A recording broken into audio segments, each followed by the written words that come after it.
when should founders stop being the number one salesperson? How do you transition away from it? I know everyone tries to do it too early. We all do, because it's particularly if we're product people. Yeah, for me, I'm a product person. My happy space is building things, but we have to do it.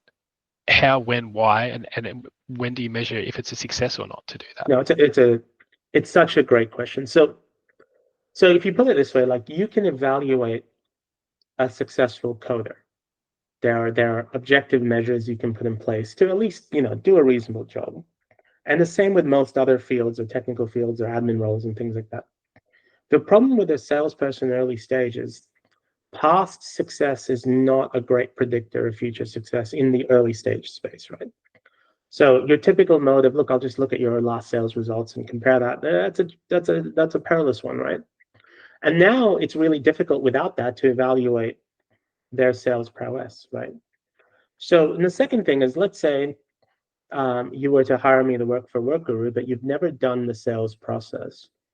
If I haven't sold in a month, does that immediately make me a terrible salesperson? Now, the truth is, you don't know the answer to that. If I didn't sell in 6 months, does that make me a terrible salesperson? Again, we don't know the answer to that. We only know that answer to that if we have a comparable. So, and you don't have that comparable other than maybe looking over the fence at a different company that will be slightly different to the way you are, and so on and so forth, right?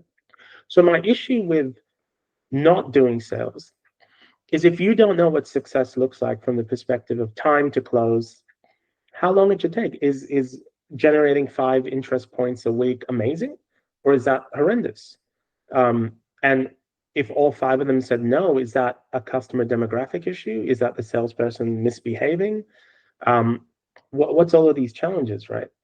So until you have those answers, this is not an outsourceable thing, even if you hire or whatever, right?